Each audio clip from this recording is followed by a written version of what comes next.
Hi everybody, this is a response to gothatfunk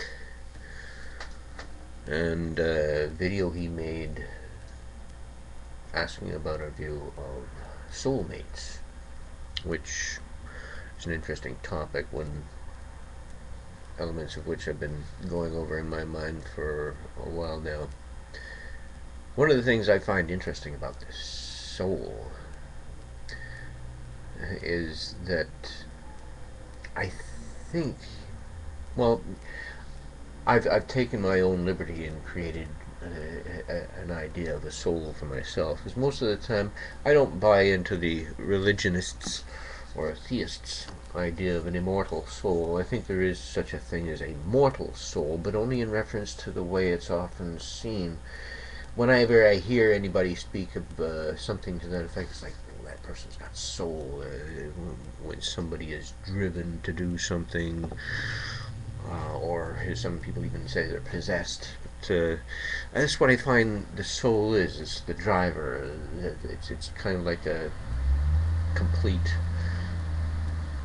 uh, overview of yourself and your relationship to yourself and existence. So in that respect, I'd say there's a mortal soul, but it's more or less a kind of what I refer to as an integration between your emotions and your thinking. If the two are in unison and working well, you have something that helps you to function better. There's a lot of interesting evidence to show that the emotions are vital to our existence, and they actually are the drivers. A lot of people will say various things like, "Oh no, I don't allow my emotions to take control. I do my thinking and I let that guide my actions." And there's a lot of truth to that, but you still have to stop and ask yourself, what made you want to say that this thinking is the right thing to do? Because ultimately you come down to a certain point where you're saying, "I want," and that is more emotionally guided or directed. Of course, there is the aspect that the intellect can generate emotions, and those can be the drivers. So you have that aspect of it too. They can be a moderator, and emotions can moderate themselves.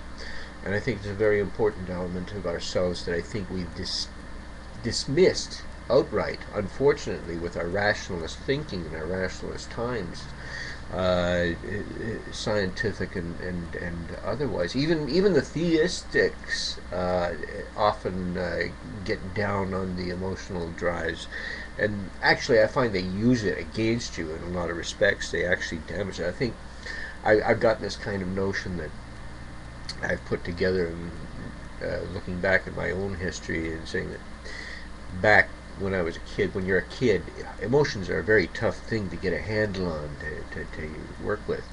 But imagine a child who's being brought up under the premise that there is a all-knowing, all-powerful, all-seeing God or entity of some sort that sees everything that you do, and they have a set delineation and definement of what is right and what's wrong, and to even feel or think something can be classified in the realm of sin.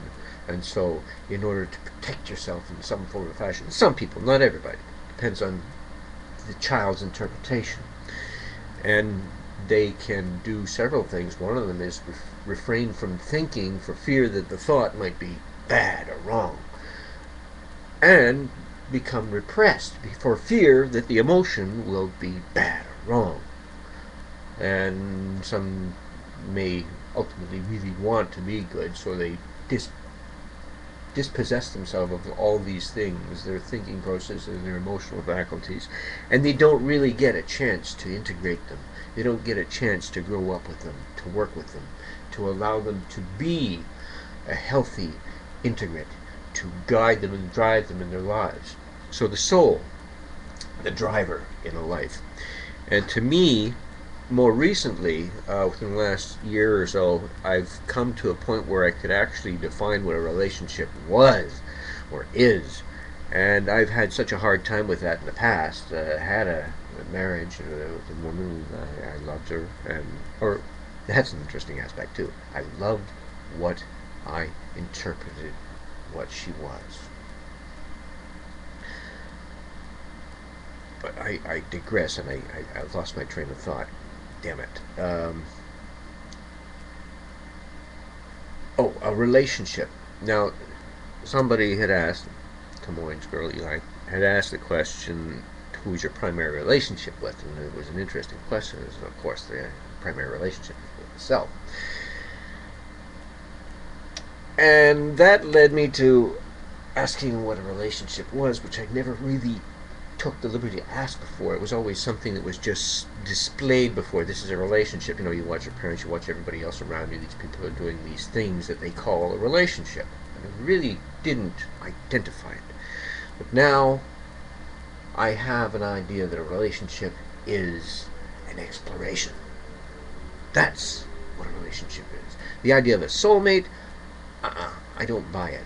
I don't think there is that sort of incompleteness, as you said. I disagree with that. But at the same time, we are not finished products. We progress, we develop, we grow, we explore ourselves. That's the relationship with yourself. And that's what I had to take and turn and apply to relationship with others. And eureka! Now I think I have something that I can actually accept and live with and pursue in terms of relationship. An exploration of another person. Soul to soul. If the emotions and intellect are integrated, or working even at integrating, that can be a fascinating process to work at and discover, I think. I'm not going to go on. I'm going to run out of time if I do, and this may be long drawn out and boring to a lot of people. But I'm curious if I kept the train of thought in a groove that makes sense to you, or if this is something silly and absurd. Let me know what you think, please.